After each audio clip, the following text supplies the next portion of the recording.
Yalikhetha unyazi lezulu. Ngicela incwadi yezikronika zokuqala isahluko 17 verse ngelika 11. Ngicela ngifundele baba.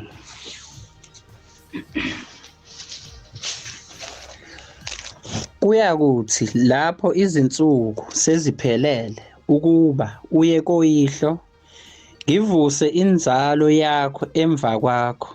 Amen.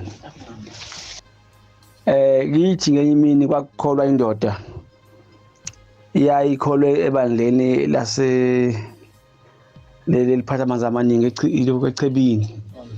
Yasiyeka khona joina uShembe, yalandela uShembe yaba yiNazaretha enkosini ilanga nathi sakhula sibona ithanda uShembe sekuyinyanga izulu. Uyise wayo waqhamuka emini enkosikazini yomakhelwane wayo yayiwasha. Iwasha le nkosikazi ikholwa kithi eNazaretha, iwasha ingubo zesonto nengubo zawo zasekhaya iwashing. Yathi le ndoda, mntanami ngiyusibanibani, ngizala usibanibani lo wakhelene naye. Yasibamba ngesandla iwashing, ngathi le ngubo emhlophe le ngiyayibona umtshela ithatha imbatha ngembathele yona ukuze ngikhuleke lapho ngikhona. Kwakungaphuphi ucele, kwakusemini. Ucele waqhamuka emini ewasha uMandlovu okanye kwaMacala. Wathi umtshele ukuthi bekukhuluma mina nguyise wasenyamala le mini kwabhawu engamphuphi. Yakholwa ke le ndoda yakacele kakhulu, yamthanda uShembe. Uthe manje sikholiwe uNkulunkulu wayibonisa into enkulu, wayibonisa IJele, kodwa ngisekuthenini iyayingxenye yezulwane somuntu ofuna ukukhululeka. Wasithetha le ndoda lena ephilayo esonto echibini ayishiya ichibi lapha. Landela uShembe ukuze uyise lo wacaphuna iwashinga khululeka lapha khona. Thixo Nkosi yamakhosi, sibheke ngomsa wakho thina bambofana bakho. Akushiya ubuphofu bokuswela ukudla nenyama nemali, kushiya ubuphofu bokude lezi kaNkulunkulu usihambele emhlabeni kodwa ungawazi ukumbona. Umpofu makunjalo ngoba awembethele ukuthi udinga ubuhleni bokuphakama, udinga uShembe wembatha ufanele uNkulunkulu. Yabona le ndoda into enkulu kakhulu. Uyabona IJele labantwana ababehushula izisu ukuthi linjani. Ithi ngiyambonga ubaba uthi engilethe uShembe.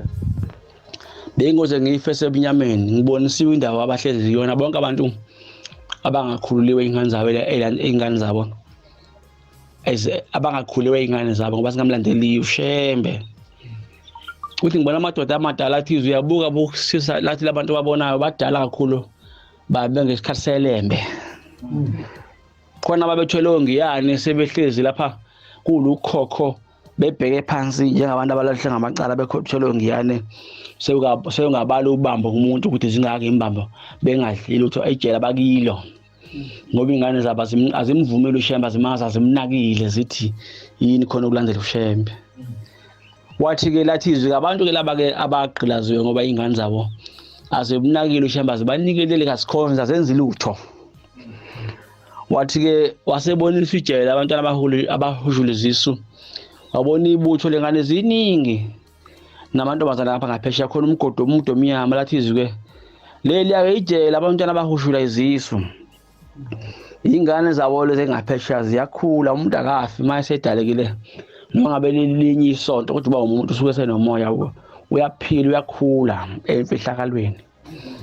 Waseke lathi izwi ke buka ke lezi ngane ezoloba ifuna onina nawo beyithande beyimukele zingamukeleki bangahlangani zingene emgodini zonke kokhala isililo ozosasaba nawe. Ulungathi ngisabuka lokho asengibona ke ingane lapha nangu mama nale ibona unina nangu mntanami bajabula nina bazi bethi bayihlangabeza zathi mayiqhuma nabo bethi baxhuma kwaye kwashona phansi kwaleholo kohle emgodini kwaphela kanjalo. Wathi ke lathi izwi ke nasi lokho IJele labantu abahushula izisu. Watshela abantu la uMshumayeli khona ukuthi IJele umuntu ohushula isisu linjani, libi kanjani.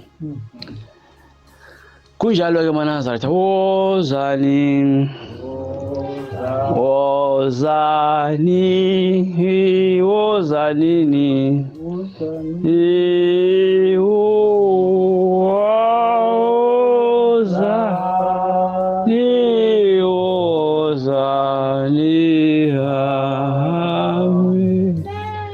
uShembe maNazaretha yeqale wakhonza ngesonto lokuthiwa uSunday. uNkulunkulu omthumeli wase emshintshisa wasemnika ukuthi akhonze ngeSabatha. Uma ke esesikhonza ngeSabatha thina maNazaretha kwase kuba khona isihlabelelo somthandazo weSabatha sinesandulelo. Ngizofunda kuphela isandulelo lapho khona ukufundeka kanje. Kuyakuthi lapho umuntu sekufika imhlaka yokuphela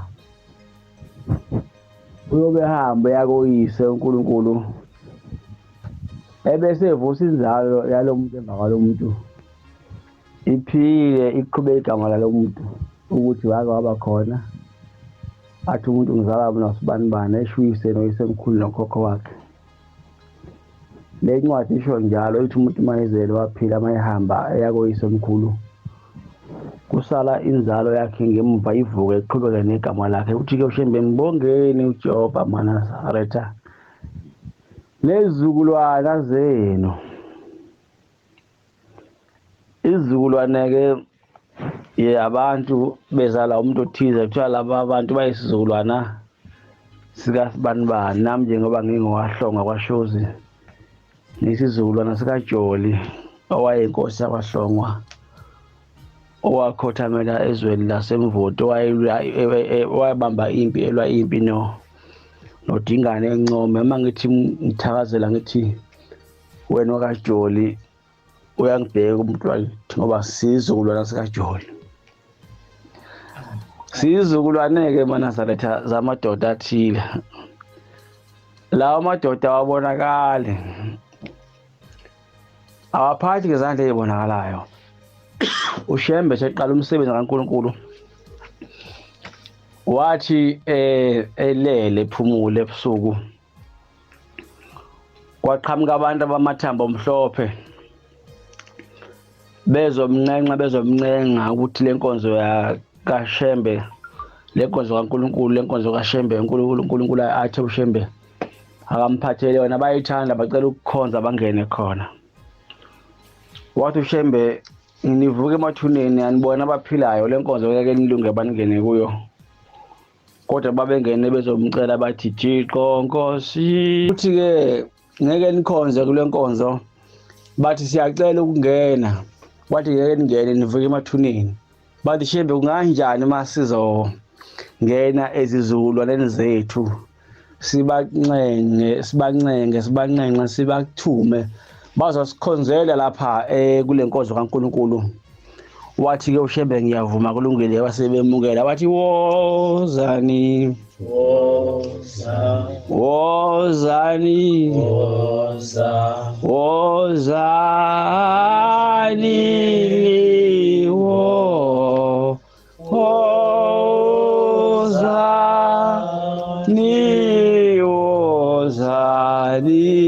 amen. Uma-ke umuntu ekhonzwa kule nkonzo engakwazi lokho udinga ungaziswa khona ukuthi sizizukulwane zabantu abahlasela uShembelele. Bathi bacela ukuthi bakhonze kule nkonzo banqatshwa basebencenga ukuthi bazongena ngathi sibakhonzele thina. Wathi uShembe wozani emukela bona, kodwa azange amukele thina. Wemukela abazali bethu abamncengayo amathambo ekhala efahlazela bevuke emathuneni. Ithuna libahlula indlela bengayiboni bedinga ukuthi bavuke bavuswe izwi likaShembe bawubone umuzi okhazimulayo ngaphezulu kwelanga lenyanga batholele imphefumulo yabo ukuphumula maNazaretha. Uthi-ke uShembe mbongeni uJehova maNazaretha nezizukulwane zenu ngoba umusakho uhlezi phakade. Uthi-ke uNkulunkulu lapha kuzekhronika sekufika isikhathi sakho banga ukuphela insuku zakho, ngiyawuthi bangukuthatha kuvuka inzalo yakho emva kwakho leso izizukulwane. uNkulunkulu engiphila uba ngikhuluma indaba yakhe namhla ngithanda uba ngigxile kuleyo nto yokuthi kuthiwani makuthiwa mbongeni uJehova maNazaretha nezizukulwane zenu.